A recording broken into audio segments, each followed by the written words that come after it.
নমস্কার। প্রথমে আবেদন করব আপনারা আমার চ্যানেলটি সাবস্ক্রাইব করবেন, ভিডিওটি লাইক ও শেয়ার করবেন। এই যে ককরোচ জনতা পার্টি একটা অনলাইন ক্যাম্পেইন চলছে, এই অনলাইন ক্যাম্পেইনটাতে বহু যুবরা কিন্তু যোগদান করছে।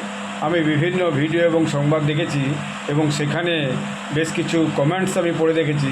সেখানে অনেকে কিন্তু এই যে সিজেপি ককরোচ জনতা পার্টিকে তাদের সমর্থনও জানিয়েছে, আবার অনেকে এর ভয়ানক বিরোধিতা করেছে।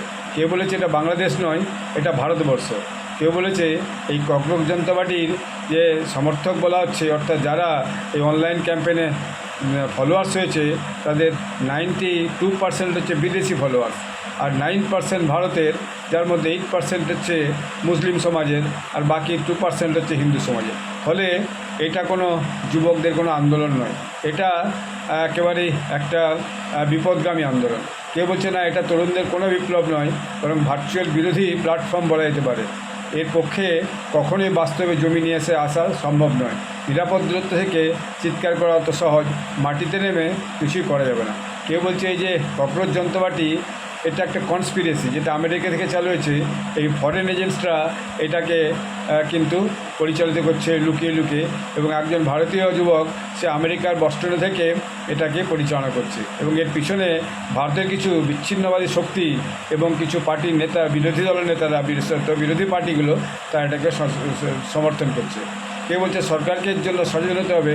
বিদেশি চক্র তো আছেই, তার সঙ্গে আমাদের দেশেরও বেশ কিছু যারা দেশ বিরোধী শক্তি, তারা সেই বিরোধী শক্তিটাকেই বিরোধী শক্তিরা এই ধরনের একটা আন্দোলনকে সাপোর্ট করছে।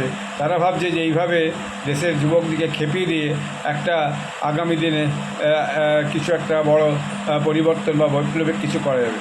কিন্তু এটা আবার কেউ বলছে এটা পুরো একটা কি বলে চক্রান্তর ছাড়া আর কিছু নয়।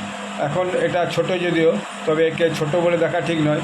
এর বিরুদ্ধে যথেষ্ট একটা উদ্যোগ সরকারকে নিতে হবে, যাতে এই ধরনের দেশ ভাগ করা বা দেশ বিরোধী, দেশে একটা সুস্থিতি নষ্ট করার যে চেষ্টা চলছে, সেই চেষ্টাটা যাতে আর বেশি দূর এগোতে না পারে।